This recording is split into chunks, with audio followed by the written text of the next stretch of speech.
காலை நேர பிரதான செய்திகளின் ஊடாக நர்மதா சிறில் முதலில் தலைப்பு செய்திகள்.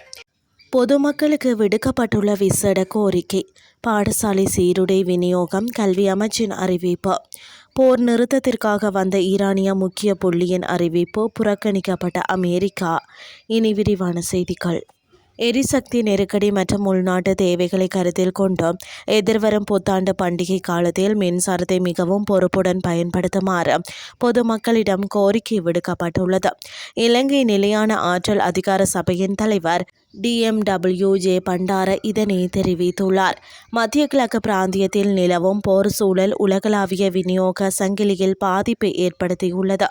குறிப்பாக இலங்கை போன்ற நாடுகளுக்கு புதைபடிவ எரிபொருட்களை பெறுவதில் பெரும் சவால்களை உருவாக்கியுள்ளதாகவும் அவர் குறிப்பிட்டுள்ளார். எனவே கடந்த காலங்களில் மின்சாரத்தை சேமிக்க பொதுமக்கள் வழங்கிய ஒத்துழைப்பு வழங்கியது போன்றே இந்த புத்தாண்டு காலத்திலும் பொறுப்புணர்வுடன் செயற்படுமாறு அவர் கோரியுள்ளார்.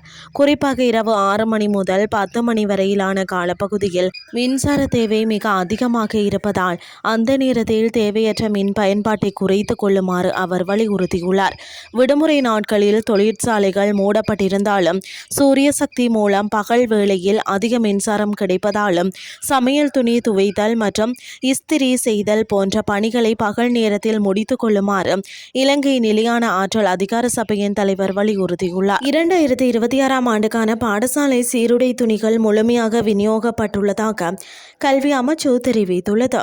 அரசாங்கம் மற்றும் அரசு உதவி பெறும் பாடசாலைகளின் மாணவர்கள் அரசு அங்கீகாரம் பெற்ற பிரிவினாக்களில் கல்வி கற்கும் பிக்குகள் என 2026ஆம் ஆண்டிற்காக தேவைப்படும் மொத்த சீருடை துணி அளவான 11,484 மில்லியன் மீட்டர் துணிகளை சீன மக்கள் குடியரசு நன்கொடையாக வழங்கியிருந்தது. நாடளாவிய ரீதியில் உள்ள மாணவர்களுக்காக இந்த சீருடை துணிகள் அனைத்தும் தற்போது விநியோகிக்கப்பட்டு முடிந்துள்ளதாக கல்வி அமைச்சு மேலும் குறிப்பிட்டுள்ளது. அரசு மற்றும் அரசு அனுமதியின் கீழ் இயங்கும் தனியார் பாடசாலைகளுக்கான முதலாம் தவணையின் 2ஆம் கட்ட கற்றல் செயற்பாடுகள் நேற்றுடன் நிறைவடைந்ததாக கல்வி அமைச்சு அறிவித்துள்ளது.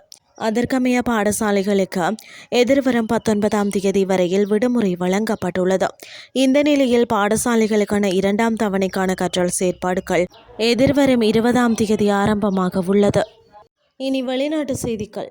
பாகிஸ்தான் தலைநகர் இஸ்லாமாபாத் விமான நிலையத்தை வந்தடைந்த ஈரானிய தூதுக்குழுவின் தலைவர் முகமது பாகர் ஹலிபாப் அமெரிக்காவுடனான பேச்சுவார்த்தை குறித்து தனது நிலைப்பாட்டை தெளிவுபடுத்தியுள்ளார். ஈரானின் அரசு ஊடகத்திடம் பேசிய அவர், இந்த பேச்சுவார்த்தையில் தங்களுக்கு நம்பிக்கை இருந்தாலும் அமெரிக்க தரப்பை தாங்கள் முழுமையாக நம்பவில்லை என்று தெரிவித்தார். இது குறித்து அவர் கூறியதாவது, எங்களுக்கு நல்லெண்ணம் உள்ளது, ஆனால் அமெரிக்கர்கள் மீது எங்களுக்கு நம்பிக்கை இல்லை. அமெரிக்கா ஒரு நேர்மையான ஒப்பந்தத்துக்கு தயாராக இருந்தால் நாங்களும் அதற்கு தயாராகவே இருக்கிறோம். ஆனால் துரதிர்ஷ்டவசமாக அமெரிக்கர்களுடன் பேச்சுவார்த்தை நடத்திய எங்களது முந்தைய அனுபவங்கள் அனைத்தும் தோல்வியிலும் அவர்கள் கொடுத்த வாக்குறுதிகளை மீறுவதிலுமே முடிந்துள்ளன. அமெரிக்க துணை ஜனாதிபதி JD வான்ஸ் தலைமையிலான குழுவை சந்திப்பதற்கு முன்னதாகவே ஈரான் தனது கடுமையான நிலைப்பாட்டை வெளிப்படுத்தியுள்ளது. கடந்த காலங்களில் அணுசக்தி ஒப்பந்தத்தில் இருந்து அமெரிக்கா வெளியேறியது போன்ற கசப்பான சம்பவங்களை சுட்டிக்காட்டிய கலிபாப் இவ்வாறு பேசியுள்ளதாக கூறப்படுகிறது. இத்துடன் செய்திகள் யாவும் நிறைவடைகின்றது. அடுத்த இரவு 8:30க்கு எதிர்பாருங்கள். நன்றி.